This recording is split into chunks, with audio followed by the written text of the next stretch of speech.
हर इंसान को ऐसी बीवी की चाहत होती है जिसे स्वादिष्ट खाना बनाना आता हो, लेकिन यहाँ तो मोहन को ऐसी बीवी मिल गई जो सिर्फ और सिर्फ खाती रहती थी और ज्यादा खाने के चक्कर में वो इतनी मोटी हो गई थी कि उससे बैठकर उठ पाना भी मुश्किल हो जाता था। लेकिन फिर भी वो खाना नहीं छोड़ती थी और रात दिन बस खाती रहती थी।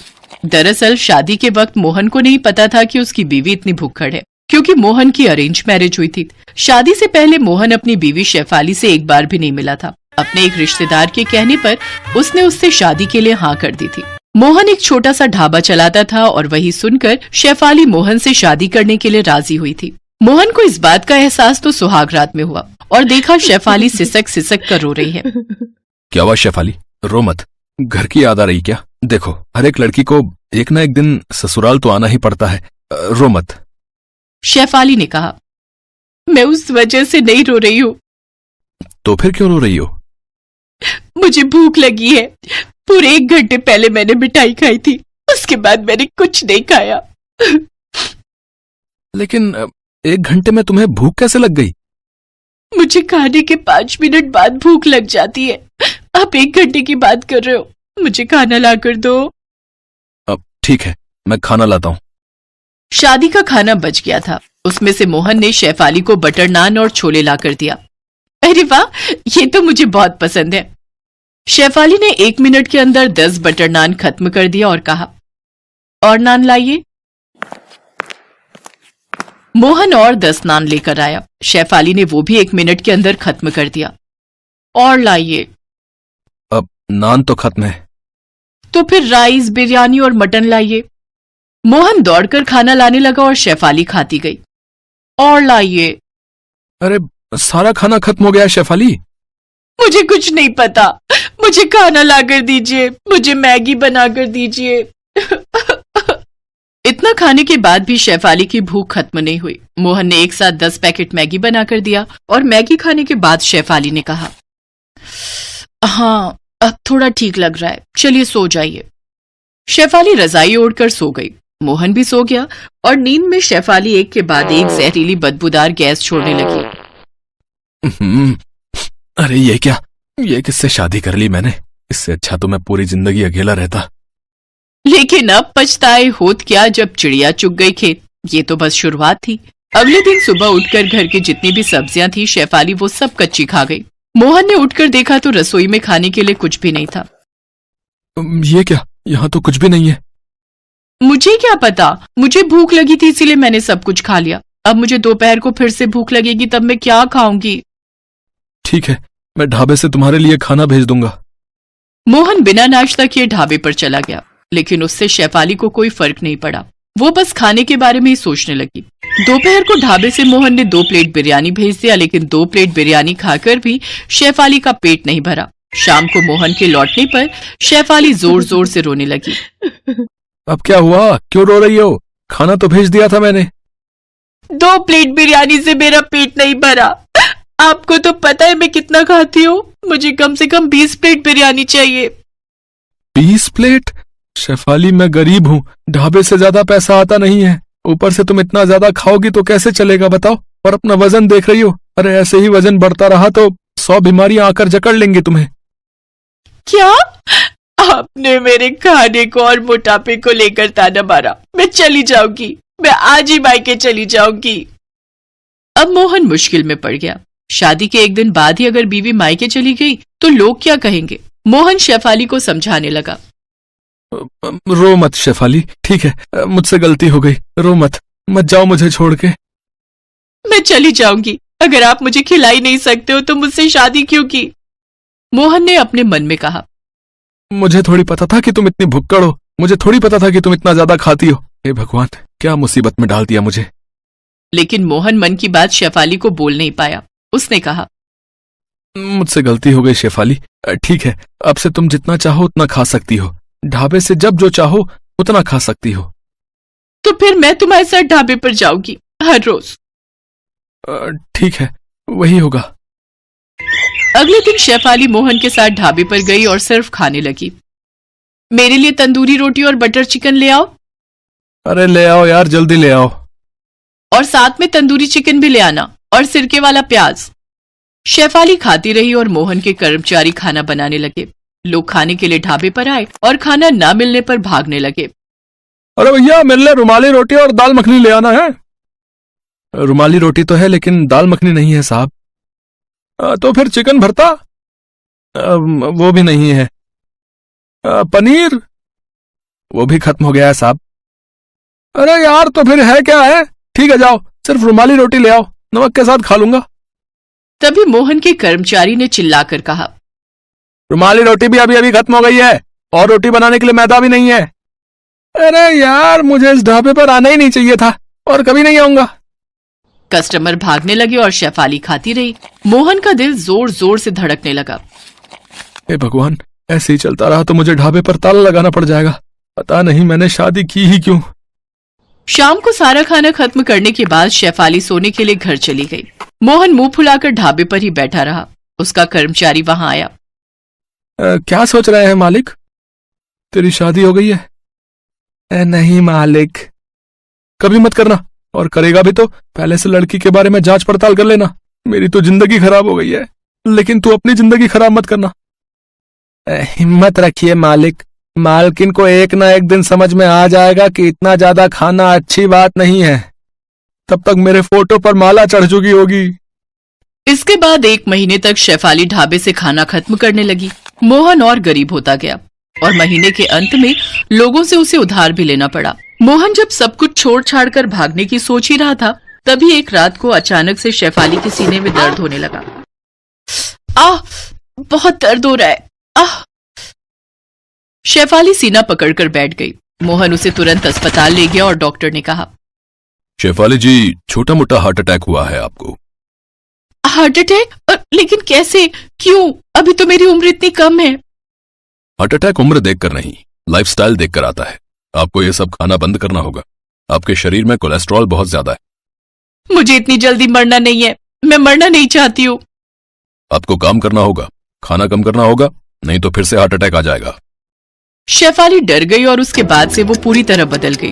उसने खाना बहुत कम कर दिया और मोटापा कम करने के लिए वो ढाबे पर काम करने लगी। उससे ढाबे का भी फायदा होने लगा।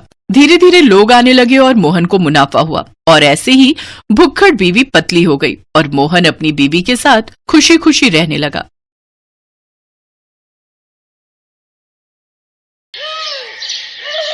शुभी के रिश्ते की बात चल रही थी। लड़के वालों का फोन आया। शुभी के पापा योगेश प्रसाद ने फोन उठाया। जी नमस्ते भाई साहब। जी 5 बजे रेस्टोरेंट पहुंचने का टाइम है। हम भी टाइम पर पहुंच जाएंगे। क्या हुआ जी? समधी साहब क्या कह रहे थे? यही कि हम टाइम पर पहुंच जाएं। तुम शुभी को कह दो, जल्दी तैयार हो जाएगी। हमें उनके आने से पहले ही रेस्टोरेंट पहुंचना है। शुभी और उसके पापा मम्मी और उसका छोटा भाई रेस्टोरेंट पहुंचते हैं। उधर योगेश प्रसाद भी अपनी पत्नी शर्मिला, बेटे रजत और कुछ रिश्तेदारों के साथ रेस्टोरेंट पहुंचते हैं। सुनो जी, भूख इतने जोरों की लग रही है। घर पर जल्दी जल्दी में 4 गोभी के पराठे, 2 कटोरी दही और सिर्फ 1 कटोरी छोले ही खाए थे। थोड़ी देर से आते तो 2 पराठे मेथी के भी खा ही लेती। चुप भी करो शर्मिला, है? थोड़ा धीरे बोलो, जो मन हो मंगवा लेना। अभी रेस्टोरेंट के अंदर तो चलो। विन्नी, अपनी मम्मी के साथ अंदर पहुंचो, मैं राजेश के साथ आ रहा हूँ।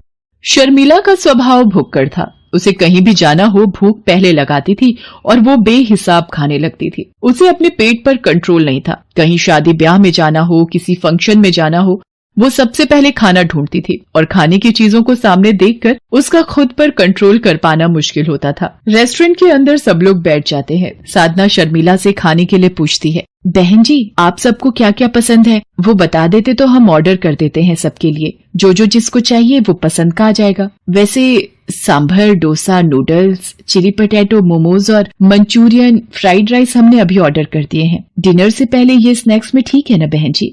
अरे ये तो छोटी मोटी चीजें हैं बच्चों के मतलब की, ये तो मिनटों में हजम हो जाएंगी। आप एक काम कीजिए, 8 प्लेट छोले भटूरे, 6 प्लेट कचौड़ी आलू और 20 समोसे ठीक रहेंगे। ये सब मंगवा लीजिए। सुनो जी, इधर आना जरा। बंदे तो ये सिर्फ थोड़े ही आए हैं। 4 ये खुद घर के लोग हैं और 1 इनके ननद और नंदोई और उनके 2 बच्चे। पर ये इतना सारा खाना ऑर्डर क्यों कर रही हैं? शर्मिला जी, शुभी की होने वाली सास है, कुछ बोल नहीं सकती। मैं ऑर्डर देकर आता हूँ। पंकज बेटा जरा मेरे साथ आओ। और फिर भुक्खड़ शर्मिला ने बिना कोई शर्म किए सब खाना मिनटों में चट कर दिया। फिर वैसे मीठे में अगर रबड़ी जलेबी और मिल जाए तो। जी जी बहन जी, मैं अभी ऑर्डर कर देता हूँ। पंकज बेटा, काउंटर पर बोल दो कि यहाँ के लिए जो गुलाब जामुन ऑर्डर किए हैं उनके साथ रबड़ी जलेबी भी भिजवा दें। वैसे तो मैं इतना खाती नहीं हूँ, पर आज मेरे बेटे की शादी पक्की हो रही है तो इसी खुशी में थोड़ा बहुत मैंने सोचा खा लिया जाए। आप सब जोर दे रहे थे तो मुझे खाना पड़ा। अच्छा योगेश प्रसाद जी, अब हम चलते हैं। और फिर कुछ दिनों बाद धूमधाम से शुभी और राजेश की शादी हो जाती है। शुभी शादी के बाद फेरा डालने जाती है। परिवार के सब लोग शुभी के साथ जाते हैं। शुभी, तेरे सास ससुर को जो भी पसंद है बता दे, मैं वही मंगवा भी लूंगी और काफी कुछ घर पर भी बना लिया है। अरे मम्मी, मेरे ससुराल वाले सब कुछ खा लेते हैं, आप चिंता मत करो। सुनो जी, भूख के मारे आते निकल आई हैं। नाश्ते में सिर्फ गोभी और पनीर की पकौड़े खाए थे ताकि थोड़ा खाली पेट रखूं तो यहाँ अच्छे से खा सकूं। ये चिप्स और ड्राई फ्रूट से भला पेट भरता है। विन्नी, सुन जरा देख कर आ, शुभी को रसोई में गए आधा घंटा हो गया है। मम्मी थोड़ा वेट करो, आ जाएगा कुछ न कुछ खाने के लिए, भूख पर थोड़ा कंट्रोल कर लो। लो आ गई भाभी।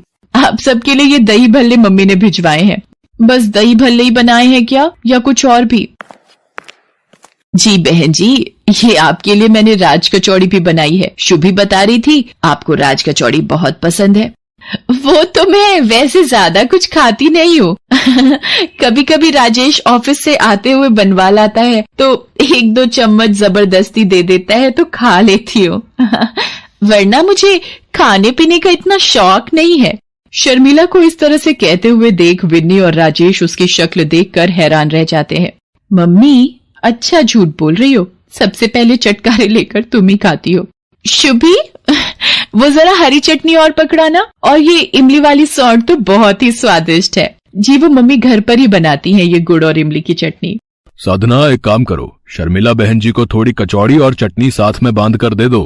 अरे योगेश प्रसाद जी, साथ में क्या करना है, खा तो लिया, इतना कुछ सबने है और अब सबका पेट भी भर चुका है। अब भाई साहब इतने प्यार से बोल रहे हैं तो थोड़ा पैक करवा लेते हैं। साधना बहन जी ने इतने प्यार से बनाया है तो उनका भी तो मान रखना बनता है। शर्मिला के स्वभाव के बारे में सब रिश्तेदार जानते थे, पर कोई भी शर्मिला के मुंह पर कुछ नहीं बोलता था। एक दिन शर्मिला की सहेली पुष्पा की बेटी की शादी थी। मेरी बचपन की सहेली है पुष्पा, आज देखो वक्त कैसे बीत गया, अपनी लड़की की शादी करने जा रही है। हमारे राजेश की शादी में भी वो आई थी तो हमें भी जाना चाहिए। मैं तो कहती हूँ हम पूरे परिवार के साथ शादी में जाते हैं, उसे अच्छा लगेगा। ठीक है शर्मिला, जैसा तुम ठीक समझो। शुभी और राजेश को भी कह दो एक बार साथ चलने को। सब लोग शर्मिला की सहेली पुष्पा की लड़की की शादी में पहुंचते हैं। बधाई हो पुष्पा, बेटी की शादी की बहुत बहुत खुशी हुई। शर्मिला, तुम सब परिवार आई हो, मुझे भी बहुत खुशी है। सब लोग डिनर करके जाना, तुम परिवार के साथ एंजॉय करो, तब तक मैं मेहमानों को देख लेती हूँ, ठीक है? विन्नी, मुझे तो बहुत तेज भूख लगी है। वो सामने स्नैक्स के स्टॉल है, चलकर कुछ खा लेते हैं। मम्मी, मैं अभी नहीं जा रही, अभी तो आए हैं, एकदम से खाना शुरू कर दे अच्छा नहीं लगता। माँ जी चलिए, मैं आपके साथ चलती हूँ। क्या खाएंगी आप? स्टॉल पर भीड़ है, आप यहीं रुको, मैं आपके लिए कुछ लेकर आती हूँ। शुभी शर्मिला के लिए डोसा स्टॉल से डोसा बनवाकर शर्मिला को दे देती है। शर्मिला शुभी से कहती है, शुभी वो सामने वाले स्टॉल से आलू चाट भी ले लेते हैं। माँ जी आप ये प्लेट पकड़िए, मैं लेकर आती हूँ। सरला, मैंने भी पता नहीं कैसी भुक्कड़ को शादी में बुला लिया। ये शर्मिला तो शुरू से ही भुक्कड़ है, जितने का शगुन का लिफाफा नहीं देगी उससे ज्यादा का तो ये अकेले ही खा लेगी। तुझे तो पता था कि ये शर्मिला अपनी भुक्कड़ आदत की वजह से जानी जाती है, फिर तूने क्यों बुलाया इसे शादी में? छी छी, ये पुष्पा आंटी माँ जी के लिए कितना गलत बोल रही है, और ये माँ जी के पास जाकर क्या बोल रही है। अरे पुष्पा, आओ ना, एक में वाला डोसे का तू भी खा ले, शादी की भागदौड़ में तूने कुछ खाया नहीं होगा। शर्मिला, नहीं, अभी मुझे बहुत काम है। वैसे थोड़ा कंट्रोल करके खाना, ये तुम्हारा घर नहीं है, ये 5 स्टार होटल है, यहाँ पर हर प्लेट की गिनती होती है। 1600 रुपए की एक प्लेट है, ये तुम्हारी चौथी प्लेट है। तुम थोड़ा तो सोचा करो, किसी के यहाँ शादी में आकर इस तरह से व्यवहार करते हैं। इतने का तो तुमने मुझे शगुन नहीं डाला जितना तुम खा चुकी हो अब तक। मेरी बात का बुरा मत मानना, तुम मेरी बचपन की दोस्त हो, इसीलिए हक से कह रही हूँ। अब थोड़ा ध्यान से खाना, इसीलिए एक प्लेट में ले लेना जो लेना है, बार बार प्लेटें झूठी मत करना, पता चले अब प्लेटें कम पड़ जाएं और लड़के वालों को तुम्हारी वजह से भूखा जाना पड़े। चलो तुम खा लो, मैं चलती हूँ, और भी मेहमान आ रहे हैं। शर्मिला की आंखों में पहली बार आंसू छलक आए थे। उसे किसी ने मानो दिल पर चोट दे मारी हो। जो शर्मिला खाने को देखकर टूट पड़ती थी, आज उसके हलक से निवाला नहीं निकला जा रहा था। ये देखकर शुभी का मन खराब हो जाता है और वो गुस्से में आ जाती है और पुष्पा के पास जाती है। आंटी जी, एक सेकेंड, क्या आप मेरे साथ थोड़ा साइड में चलेंगे? मुझे कुछ बहुत जरूरी काम है। हाँ जी, बोलो, क्या काम है? आपकी हिम्मत कैसे हुई माँ जी का अपमान करने की? अगर आपकी बेटी की शादी का लिहाज ना होता तो शायद आप नहीं जानती कि मैं क्या कर देती। और हाँ, इस 5 स्टार होटल में खाना खाने का जितना भी बिल बना है आपके बैंक अकाउंट में अगले 1 घंटे तक मैंने नहीं पहुंचा दिया तो मेरा नाम भी शुभी नहीं। चलिए माँ जी, अब हम यहाँ एक पल भी नहीं रुकेंगे। जहाँ मेरी माँ समान सासू माँ का अपमान हो वहाँ मैं एक पल भी खड़ी ना रहूं। सब लोग घर आ जाते हैं और घर आकर शादी से जल्दी लौटने की वजह जब सबको पता चलती है तो सब शुभी पर बहुत गर्व करते हैं। शुभी शर्मिला के गले लग जाती है। तभी शर्मिला कहती है, कोई सुनेगा? मुझे बहुत तेज भूख लगी है। शुभी, जरा अपनी मम्मी को फोन लगाकर बोल, हम कल खाने पर आ रहे हैं, वही राज कचौड़ी और गुड़ इमली की चटनी का स्वाद चखने। और शर्मिला की ये बात सुनकर सब खुशी से हंस देते हैं।